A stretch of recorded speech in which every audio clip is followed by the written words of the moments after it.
नमस्कार, सुप्रभात, बहुत स्वागत है आपका नमस्ते बिहार में। आपके साथ मैं हूं सोनाली सिंह। बड़ी खबर पटना सिटी से है, जहां पार्किंग के विवाद में दो गुटों के बीच जमकर मारपीट और पथराव और फायरिंग हुई है। यहां मरने वालों की संख्या बढ़कर 3 हो गई है, जबकि 2 की हालत फिलहाल गंभीर बनी हुई है, जिन्हें पीएमसीएच में भर्ती कराया गया है। घटना नदी थाना क्षेत्र के जेठुली गांव की है। अपनी निजी पार्किंग से जैसे ही कार निकालकर चंद्रिका राय और उसके परिवार के लोग राजनीति से जुड़े उमेश राय के घर के पास से गुजर रहे थे, तभी रास्ते में गिट्टी गिराए जाने को लेकर दोनों पक्षों के बीच विवाद हुआ और देखते ही देखते विवाद इतना बढ़ गया कि मारपीट और पथराव शुरू हो गया। पीड़ित परिवार का आरोप है कि मारपीट और पथराव के बाद उमेश राय अपने आदमी के साथ लाठी, डंडे, हॉकी स्टिक और अत्याधुनिक हथियार के साथ पहुंच गया और दनादन यहां पर फायरिंग शुरू कर दी गई, जिसमें गोली लगने से गौतम कुमार की मौके पर ही मौत हो गई, जबकि गंभीर रूप से जख्मी रोशन ने पीएमसीएच में दम तोड़ दिया और इलाज के दौरान घायल एक और व्यक्ति की मौत हो चुकी है। इस फायरिंग के बाद भड़के पीड़ित परिवार ने भी जमकर तांडव मचाया है और आरोपी उमेश राय और उसके घर में आईटीआई सेंटर को फूंक दिया गया है। साथ ही कई गाड़ियों को भी यहां पर फूंका गया है, जिसके बाद बेकाबू हुए हालात को संभालने के लिए भारी संख्या में पुलिस बल की तैनाती की गई है और पुलिस ने उपद्रवियों को खदेड़ दिया। चंद्रिका राय के परिजनों का यह आरोप है कि पुलिस और डायल 112 की टीम की मौजूदगी में उमेश राय और उसके लोगों ने फायरिंग की, लेकिन पुलिस कार्रवाई करने के बजाय तमाशबीन बनी रही। दोनों पक्षों के बीच पुरानी रंजिश भी काफी लंबे समय से चल रही थी।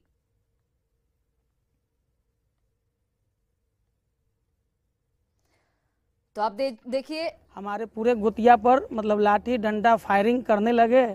उसमें हमारे गुतिया के 5 लोगों का मतलब बुरी तरीके से जख्मी हो गए। 5 का गोली लगा हुआ है, जिसमें एक हमारे अपना भतीजा Gautam Kumar on the spot death कर गए। बेरहमी इतनी देखिए कि डेथ करने के बाद भी उन पर हॉकी या लाठी का बारिश उमेश राय और बच्चा राय करते रहे। ऐसे चलेगा बिहार? नहीं, ऐसे नहीं चलेगा बिहार ऐसे नहीं चलेगा। इस तरीका के भय और दहशत के माहौल में हम कैसे रह सकते हैं? हम कैसे रह सकते हैं इस बिहार में? कितना लोग था वो लोग? लगभग 25-30 लोग थे और उन लोगों के पास मतलब हंसवे हथियार था, आधुनिक राइफल, AK-47 और कई कार्बाइन कारतूस। कितना रन गोली चला होगा? और थाने की उपस्थिति में सबसे बड़ी है कि नदी थाने के आयो 112 जो इमरजेंसी बिहार सरकार दावा ठोकती है कि मेरी मौजूदगी में कुछ नहीं हो सकता। 112 मेरा मतलब ड्रीम प्रोजेक्ट है। उनकी उपस्थिति में फायरिंग किया गया और उनकी उपस्थिति में इतनी गोलीबारी और इस प्रकार के घटना को अंजाम दिया गया है। पुलिस के काली की सर गोली चलते हैं, सब लड़का ने रोकी है ताकि हम जाए माराए। हम 1 घंटा से ठहरा होकर देख रहे हैं। जे कहलक पुलिस कौन लोग मारा? गोली मारलक है उमेशवा किस लिए मारा? बच्चू ऐसे ही बजा है। 6 महीना से झूठो से लड़ाई चल रहा है आ कोई लाभ नहीं, कुछ नहीं है। हमरा इनसे कोई टेंशन नहीं है। राजधानी पटना के जेठुली में 2 गुटों के बीच हुए विवाद में अब तक 3 लोगों की मौत की खबर आ रही है। हालांकि पुलिस ने 2 की मौत की पुष्टि की है और जेठुली में स्थिति जो है लगातार तनावपूर्ण है। तो बड़ी संख्या में पुलिस बल के साथ साथ जो आला अधिकारी हैं वो कैंप कर रहे हैं और जो तस्वीर आपको हम दिखाने जा रहे हैं ये आरोपी उमेश राय की है। तो देखिए उमेश राय का साम्राज्य जो है किस तरह से यहाँ पर बरकरार है और लोग जो हैं कह रहे हैं कि ये माफिया थे और इनकी माफियागिरी को जो है कहीं न कहीं ऊपर से समर्थन मिल रहा था, जिसके बाद इलाके के लोगों को ये परेशान करते थे। कई तरह के आरोप लग रहे हैं। हालांकि जिनके परिवार में हत्या हुई है, जिनकी मौत हुई है, उनसे इनकी पुरानी रंजिश बताई जा रही है। आज पार्किंग को लेकर दोनों गुटों में विवाद हुआ, जिसके बाद जो है लोगों ने गुस्से में जो उमेश राय का घर है, उसके साथ साथ अनेक जो प्रतिष्ठान है इनके, वहां पर उसको आग के हवाले कर दिया। कई गाड़ियों में आग लगा दी, तोड़फोड़ किया गुस्से में और उसके बाद किसी तरह से बड़ी संख्या में मौजूद पुलिस बल ने स्थिति को फिलहाल काबू में पाया है। अभी भी आप देख सकते हैं कि यहाँ पर तकरीबन 250 से 300 की संख्या में जो पुलिसकर्मी हैं वो मौजूद हैं और अंदर की तस्वीर हम आपको लगातार दिखा रहे हैं कि देखिए किस तरह से लोगों ने तोड़फोड़ किया है। गुस्सा इस कदर भड़का कि लोग जहां भी इनका प्रतिष्ठान है वहां आग के हवाले कर दिया। अभी भी आप देखिए कि जो भी कुर्सियां हैं, जो भी शीशे के यहाँ पर दीवार है, उसके साथ साथ जो भी कार है, यानी स्कॉर्पियो से लेकर अल्टो कार या जो भी बड़े वाहन आपको दिख रहे हैं, सभी को आग के हवाले कर दिया। कई बाइक को जला दिया। किस तरह से पुलिस अब भी इलाके में जो है कैंप कर रही है, चाहे वो महिला पुलिस हो या फिर पुरुष बल हो, लगातार देर रात तक बने हुए हैं। खुद आला अधिकारी यहाँ पर मौके पर मौजूद हैं, क्योंकि जो स्थिति थी अनियंत्रित हो गई थी। लगातार पुलिस पर भी पथराव किया जा रहा था, जो आक्रोश था वो कम नहीं हो रहा था। हालांकि अभी फिलहाल स्थिति को नियंत्रण में कर लिया गया है, लेकिन पुलिस मौके पर अभी भी डटी हुई है और जो पीड़ित परिवार हैं वो सिर्फ इंसाफ की मांग कर रहे हैं, क्योंकि कई जिंदगियां अब भी दांव पर है।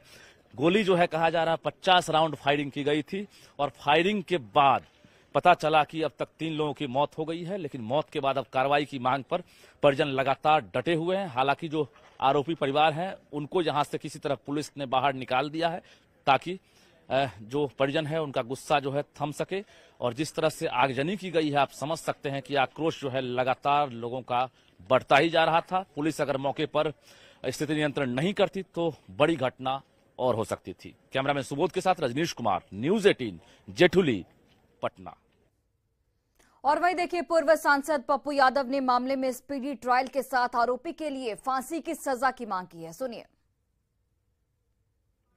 स्पीडी ट्रायल, फांसी की सजा और इनके सारे गुनाहों को बाहर निकालिए। जितना अभी तक जमीन कब्जा किया है, जिसका माफियागिरी किया है, उनकी पूरी ईडी से संपत्ति की जांच हो। तो राजधानी पटना में ठीक उस वक्त फायरिंग, अगजनी और बवाल हो रहा था जब पुलिस के सबसे बड़े अधिकारी डीजीपी आरएस भट्टी क्राइम कंट्रोल और विधि व्यवस्था पर पुलिस अधिकारियों के साथ समीक्षा बैठक कर रहे थे और तमाम दिशा निर्देश दिया जा रहा था। क्राइम मीटिंग में डीजीपी अपराध के बदलते स्वरूप से निपटने के लिए विचार विमर्श कर रहे थे, जिसमें पटना के जोनल आईजी राकेश राठी और एसएसपी के साथ कई आला अधिकारी मौजूद थे। लेकिन दूसरी तरफ ये घटना घट रही थी जिसमें 3 लोगों की मौत हो गई, 6 लोग गिरफ्तार किए गए हैं और अभी भी स्थिति जो है वो तनावपूर्ण बनी हुई है।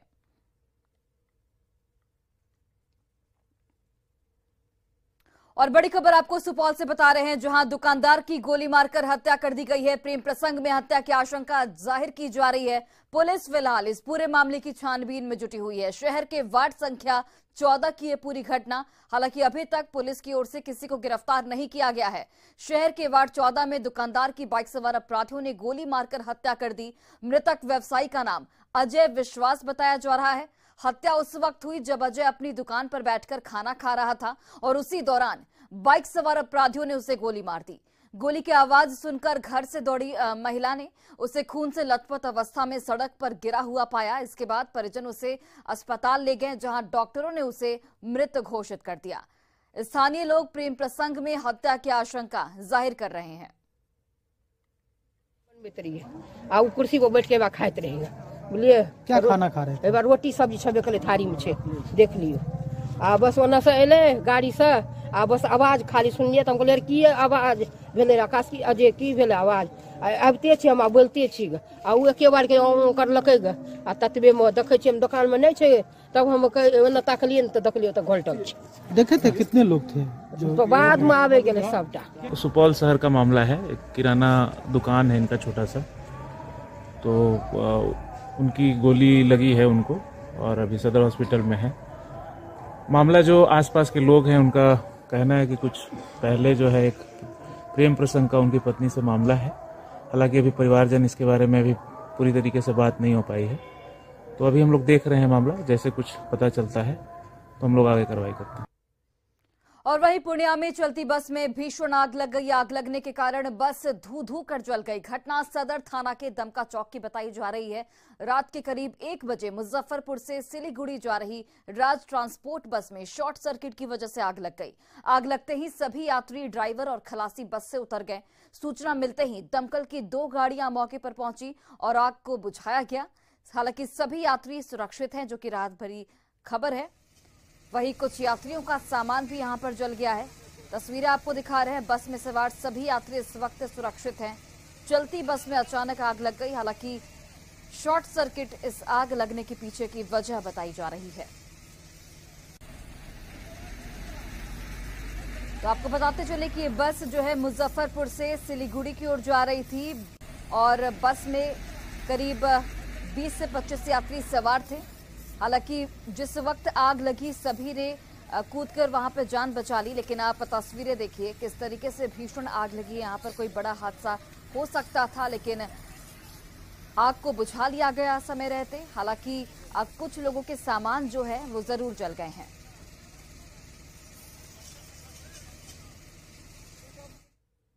और आरा में कल देर शाम रेत खेत पटाने को लेकर हुए विवाद में कई राउंड गोलियां चली, जिसमें एक महिला गंभीर रूप से जख्मी हो गई। घटना चांदी थाना के सलीमपुर गांव की है। बताया जा रहा है कि महिला के सिर में गोली और छर्रा लगा है, जिसकी पहचान कमलजीत सिंह की पत्नी अनीता देवी के रूप में हुई है, जिसे इलाज के लिए अस्पताल में भर्ती कराया गया। फिलहाल पुलिस इस पूरे मामले की छानबीन में जुटी हुई है। ये लोग मान लीजिए कि राइफल लेकर के विक्रमादित्य सिंह थे, विजय थे, चंद्रजीत थे, सत्येंद्र, ये लोग सारा लोग मान लीजिए कि अटैक हमारे दरवाजे पर किए कि ये लोग सवांग है और मान लीजिए कि धुंध 5-10 फायरिंग किए। हम लोग भाग करके घर में बंद हुए। इसके बाद में इनको मान लीजिए कि छाड़ा लगी द्वारे पर ही थी। और खबर समस्तीपुर से है, जहां नगर थाना क्षेत्र के भजन गामा गांव में आपसी वर्चस्व को लेकर जमकर गोलीबारी हुई है। गोलीबारी की इस घटना में दो गोली लगने से जो लोग हैं वो गंभीर रूप से जख्मी बताए जा रहे हैं। घायलों की पहचान उदय गिरी और रोहित गिरी के रूप में की गई है। दोनों को इलाज के लिए अस्पताल में भर्ती कराया गया है। बताया जा रहा है कि उदय गिरी कुछ लोगों के साथ अपने दरवाजे पर बैठकर बातचीत कर रहे थे और उसी दौरान 10 से अधिक की संख्या में आए बदमाशों ने उन पर अंधाधुंध फायरिंग शुरू कर दी, जिसमें 2 लोगों की फिलहाल हालत गंभीर बनी हुई है, जिन्हें अस्पताल में भर्ती कराया गया है।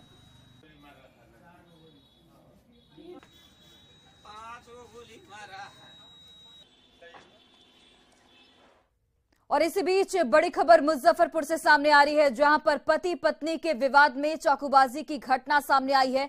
इलाज के दौरान पति की मौत हो गई है, वहीं पत्नी गंभीर रूप से जख्मी बताई जा रही है। पत्नी का इलाज फिलहाल सदर अस्पताल में जारी है। नगर थाना के काली कोठी की पूरी घटना, फिलहाल मामले की जांच की जा रही है और पुलिस की टीम घटनास्थल पर मौजूद है। जांच पड़ताल की जा रही है। तो पति पत्नी के बीच किसी बात को लेकर विवाद हुआ, जिसमें चाकूबाजी तक की नौबत आ गई। पति फिलहाल उसकी मौत हो चुकी है, वहीं पत्नी की हालत गंभीर बनी हुई है और अस्पताल में उसका इलाज जारी है। किस बात को लेकर विवाद था? कोई शराब उराब पीने को लेकर था? नहीं, बच्चे के लेके हुआ है। थोड़ा जोर से, मतलब कभी कभी गुस्सा उनको आ जाता है, इसी कारण ऐसे हुआ है। शाम को हम लोग को पता चला कि पति पत्नी में मारपीट हुआ, जिसमें दोनों आदमी जख्मी है। हम लोग आए तो पति को एम्बुलेंस से भेज दिया गया था पहले SKMCH। पत्नी जख्मी थी, हाथ में उसके कटा हुआ था। हम लोग लेकर गए सदर अस्पताल, इसके बाद SKMCH गए। पति की मृत्यु हो गई थी, उसका बादल कपूर नाम है। हम लोग पोस्टमार्टम वगैरह के लिए इंक्वेस्ट तैयार करके दे दिए हैं। और किशनगंज से बड़ी खबर आपको बता रहे हैं, जहां किशनगंज BSF हेडक्वार्टर के अधीन बटालियन से सटे पश्चिम बंगाल के भारत बांग्लादेश सीमा पर टीन गांव में तस्करों ने BSF जवान पर फायरिंग की है। एक जवान को यहां पर गोली भी लगी है। जवानों ने एक तस्कर को हथियार और प्रतिबंधित दवा के साथ गिरफ्तार किया है। बाकी तस्कर पास के मकई के खेत का लाभ उठाकर मौके से फरार हो गए। बांग्लादेश बॉर्डर पर घुसपैठी तस्करों की गोली से जख्मी जवान का पश्चिम बंगाल के इस्लामपुर सदर अस्पताल में फिलहाल इलाज चल रहा है। वरीय अधिकारी पूरे मामले की मॉनिटरिंग इस वक्त कर रहे हैं। तो आप देखिए, वरीय अधिकारी इस वक्त इस पूरे इलाके की मॉनिटरिंग कर रहे हैं जहां पर यह घटना घटी है। टीन गांव में तस्करों ने BSF जवान पर यहां पर फायरिंग की। एक जवान को गोली लगी है। जवान ने हालांकि एक तस्कर को हथियार और प्रतिबंधित दवा के साथ गिरफ्तार किया है, लेकिन बाकी तस्कर मौके का फायदा उठाकर भाग निकले। फिलहाल घायल जवान का इलाज अस्पताल में जारी है। वहीं इस वक्त वरीय अधिकारियों की ओर से पूरे मामले की जांच की जा रही है। तो घटनास्थल के पास बांग्लादेश की सीमा है और उसी क्वार्टर के अधीन पश्चिम बंगाल के भारत बांग्लादेश सीमा पर टीन गांव में तस्करों ने BSF जवान पर यहां पर फायरिंग की है। एक जवान को गोली भी लगी है। फिलहाल जवान की हालत जो है वो गंभीर बनी हुई है। हालांकि यहां पर एक तस्कर को हथियार और प्रतिबंधित दवा के साथ गिरफ्तार किया गया है। और सहयोगी आशीष इस वक्त जुड़ गए हैं। आशीष, क्या कुछ अपडेट इस पूरे मामले को लेकर? एक तस्कर को यहां पर गिरफ्तार किया गया है, उससे पूछताछ में क्या कुछ पता चल पाया है, क्या जानकारी मिल पाई है? जी देखिए, अभी पूछताछ जो बड़ी अधिकारी द्वारा किया जा रहा है उसको गुप्त रखा जा रहा है। अभी चूंकि मुठभेड़ हुई है, मुठभेड़ में एक जवान घायल हो गया है जिसका हालत नाजुक है, जिसको गोली लगी हुई थी। कल देर रात तक उसके गोली को निकालने की कोशिश की जा रही थी, तो अभी बड़ी अधिकारी उस पर कुछ भी खुलासा कर नहीं रहे हैं, लेकिन जांच जारी है। जी चलिए, बहुत बहुत धन्यवाद आशीष तमाम जानकारियों के लिए। और छपरा के मुबारकपुर कांड का मुख्य आरोपी विजय यादव अब भी फरार है। विजय यादव की फरारी को लेकर इलाके में राजनीति भी तेज हो गई है। सारण के सांसद राजीव प्रताप रूडी ने इसे गंभीर विषय बताते हुए जिला प्रशासन से मुख्य आरोपी को जल्द गिरफ्तार करने की मांग की है। राजीव प्रताप रूडी ने पीड़ित परिवार से मिलने के बाद राज्य की कानून व्यवस्था पर गंभीर सवाल उठाए हैं। निश्चित रूप से घोर चिंता का विषय है कि मुख्य अभियुक्त अभी तक गिरफ्तार नहीं हुआ। स्वाभाविक तौर से आक्रोश है और बहुत सारे निर्दोष लोगों का जो भुक्तभोगी हैं उनका नाम दिया गया है। और बड़ी खबर आरा से सामने आ रही है, जहां मैट्रिक की छात्रा से दुष्कर्म की वारदात घटी है। पड़ोस की रहने वाले युवक पर दुष्कर्म का आरोप लगाया गया है। आरोपी को हालांकि पुलिस ने यहां पर गिरफ्तार भी कर लिया है। तो बड़ी जानकारी, बड़ी खबर आपको आरा से बता रहे हैं। मैट्रिक की छात्रा से दुष्कर्म हुई है। पड़ोस के रहने वाले युवक पर ही दुष्कर्म का आरोप लगाया गया है। फिलहाल आरोपी पुलिस की गिरफ्त में है, जिससे पूछताछ लगातार की जा रही है। एक लड़की है, नाबालिग है, और ये 10वीं कक्षा की छात्रा है। तो गांव का ही एक लड़का है, कृष्णा महतो, वो पड़ोसी है, और उसने अपना लड़की को खींच के जो है खेत में ले गया और इसके साथ जो है यौन शोषण इनका किया। जैसे सूचना दी, पुलिस त्वरित ढंग से कार्रवाई करते हुए वहां पर पहुंची और कृष्णा महतो को जो है गिरफ्तार की। और वहीं बेगूसराय में 2 दिन पहले मोबाइल लूट के दौरान महिला हत्याकांड में पुलिस ने बड़ा खुलासा किया है। पुलिस ने इस मामले में महिला के पति सहित 4 अपराधियों को यहां पर गिरफ्तार किया है। पुलिस के मुताबिक महिला के पति ने ही इस हत्याकांड की पूरी स्क्रिप्ट लिखी थी और खगड़िया के एक अपने साथी के साथ मिलकर 1.5 लाख रुपए में अपनी ही पत्नी की हत्या का सौदा किया था। पुलिस की जांच में इस हत्याकांड की वजह पति पत्नी और वो निकल कर आई है। महिला के पति प्रशांत कुमार पोद्दार का किसी नर्स के साथ प्रेम प्रसंग था, जिसको लेकर पत्नी से कई बार लड़ाई हो चुकी थी, जिससे परेशान पति ने प्रेम के रास्ते में आ रही अपनी पत्नी को हटाने के लिए 1.5 महीने पहले ये पूरी स्क्रिप्ट लिख दी थी और पूरी प्लानिंग के साथ शुक्रवार को इस घटना को अंजाम दिया गया था, जिसमें इस वारदात को शातिरों ने पूरी तरह से लूट का मामला बताने की कोशिश की थी। लेकिन अब पुलिस ने इस पूरे मामले का खुलासा कर दिया है और आरोपी पति पुलिस की गिरफ्त में है। अनुसंधान में पता चला है कि ये जो पति है प्रशांत कुमार पोद्दार, ये पूरी पत्नी की हत्या करने का पूरा साजिश इसी ने रचा था। पूछताछ में ये पता चला है कि ये करीब 5 साल से एक नर्स है, एक और महिला है जो नर्स का काम करती है, उसके साथ में इसका प्रेम प्रसंग चल रहा था।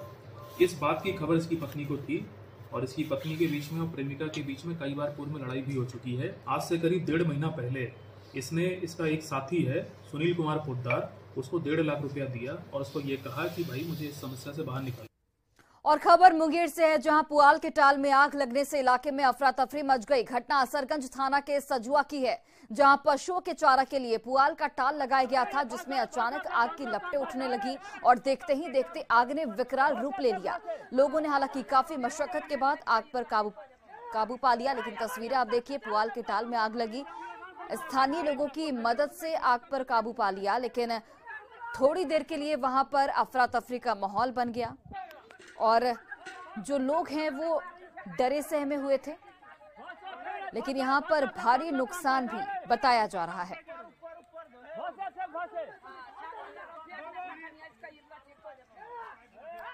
और बड़ी खबर कैमूर से सामने आ रही है, जहां पर ट्रक से 291 कार्टन शराब जब्त की गई है। मोहनिया चेक पोस्ट से शराब की जब्ती हुई है।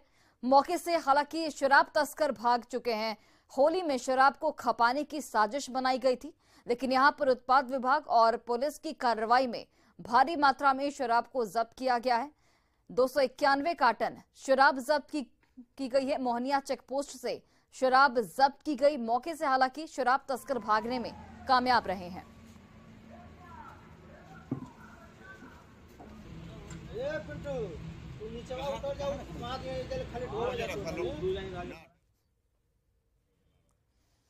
और देखिए, होली नजदीक आते ही शराब तस्करी के लिए कई तरह के हथकंडे अपनाए जा रहे हैं। ताजा मामला सीवान का है, जहां पुलिस ने भारी मात्रा में शराब बरामद की है।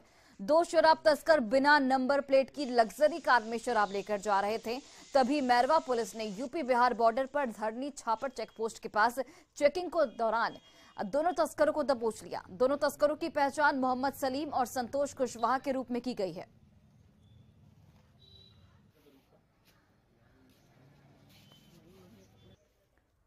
और सुपौल में एसएसबी 45वीं बटालियन की टीम ने 800 किलो गांजे के साथ एक तस्कर को गिरफ्तार किया। एसएसबी बीओपी के जवानों ने पिलर संख्या 204/1 के पास करीब 200 किलो गांजा जब्त किया। वहीं रिफ्यूजी कॉलोनी बीओपी के जवानों ने गुप्त सूचना के आधार पर बेला गांव वार्ड संख्या 4 से छापेमारी कर कुल 600 किलो नेपाली गांजे को जब्त करते हुए एक तस्कर को यहां पर गिरफ्तार किया है। जब्त गांजे की कीमत भारतीय बाजार में करोड़ों रुपए की आंकी जा रही है। एसएसबी को सूचना प्राप्त हुई थी कि मिलन चौक के पास दीपेश कुमार पिता का नाम दिनेश पासवान एवं केतर पासवान के घर में भारी मात्रा में गांजा रखा हुआ है। हम लोगों ने एक टीम गठित किया और टीम के द्वारा उस घर को सर्च किया गया। सर्च करने के उपरांत उस घर पे लगभग 600 केजी गांजा जैसा दिखने वाला मादक पदार्थ रिकवर हुआ है। फर्दर इन्वेस्टिगेशन हम लोग कर रहे हैं। और देखिए, आरा में पुलिस ने एक घर में छापेमारी कर भारी मात्रा में प्रतिबंधित कप सिरप के साथ एक ड्रग माफिया नागेंद्र ओझा को गिरफ्तार किया है। बिया के साहेब टोला वार्ड नंबर 1 के धरिक्षण सिंह के मकान में पुलिस ने जब दबिश दी तो 59 कार्टन में 11,844 बोतल प्रतिबंधित कफ सिरप पुलिस के हाथ लगी, जिसकी कीमत करीब 23 लाख रुपए बताई जा रही है। इलाके में नशे के लिए बड़ी मात्रा में कफ सिरप के कारोबार की सूचना पर पुलिस ने ये कार्रवाई की है। जब्त प्रतिबंधित कफ सिरप के कारोबार का सरगना ड्रग माफिया नागेंद्र ओझा बिहिया के ही कवलपट्टी गांव का रहने वाला बताया जा रहा है। छापामारी की और छापामारी के उपरांत साहब जी टोला के पास एक घर था और वहां जब छापामारी की गई तो काफ़ी मात्रा में कोडीन वाला सिरप, जो कोडीन फास्फेट का सिरप है, ये लगभग टोटल 59 कार्टून बरामद हुआ, जिसमें 11,844 बोतल की संख्या और 1184 लीटर की कुल मात्रा जो है इसका जो है जब्त किया गया इस छापामारी में, और उसका मूल्य लगभग 23 लाख से ज़्यादा है। और पटना के बेली रोड स्थित ओवरब्रिज पर नशे में धौत छपरा रेल पहिया कारखाना के ड्राइवर ने जमकर बवाल काटा है। दरअसल यह शख्स शराब के नशे में गाड़ी चला रहा था, जिसकी वजह से इसकी गाड़ी अनियंत्रित हो गई और एक एक कर कई गाड़ियों को इसने ठोक दिया। जब इस बात की जानकारी रुपसपुर थाने की पुलिस को हुई तो फौरन रुपसपुर पुलिस मौके पर पहुंचकर और शराबी ड्राइवर को गिरफ्तार कर आगे की कानूनी कार्रवाई करने के लिए अपने साथ थाने लेकर गई है।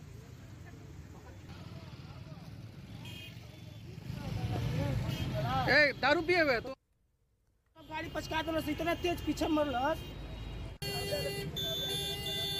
तो आप देखिए, उत्पाद विभाग और पुलिस की कार्रवाई में एक शराब तस्कर को यहां पर गिरफ्तार किया गया है। हालांकि बिहार में शराबबंदी है, लेकिन आए दिन इस तरीके की खबरें सामने आती है जहां पर शराब तस्कर नए नए हथकंडे अपनाकर शराब की तस्करी करने में जुटे हुए हैं। उत्पाद विभाग की ओर से कार्रवाई भी की जाती है, लेकिन उसका असर नहीं दिखता है। और इसी बीच बड़ी खबर पटना से आपको बता रहे हैं। सूत्रों के हवाले से बड़ी जानकारी इस वक्त निकलकर सामने आ रही है। उपेंद्र कुशवाहा पर कार्रवाई की जा सकती है, पार्टी जारी कर सकती है शोकॉज नोटिस। कुशवाहा से शोकॉज का जवाब भी मांगा जा सकता है। पार्टी विरोधी गतिविधियों का उपेंद्र कुशवाहा पर आरोप लगा है। कुशवाहा फिलहाल बैठक कर रहे हैं। कुशवाहा आज प्रेस कॉन्फ्रेंस भी करेंगे। 2 बजे का वक्त दिया गया है जब उपेंद्र कुशवाहा की ओर से प्रेस कॉन्फ्रेंस की जाएगी। 2 दिन ये मंथन करने वाले हैं। आज दूसरा दिन है जब तमाम कार्यकर्ता और अपने समर्थकों के साथ उपेंद्र कुशवाहा बैठक करने वाले हैं और मंथन किया जाएगा इस दौरान। और यहां पर बड़ी जानकारी ये मिल रही है कि उपेंद्र कुशवाहा पर बड़ी कार्रवाई पार्टी की ओर से की जा सकती है। और फिलहाल इस बुलेटिन में बस इतना ही। आप देखते रहिए न्यूज़ 18 बिहार झारखंड।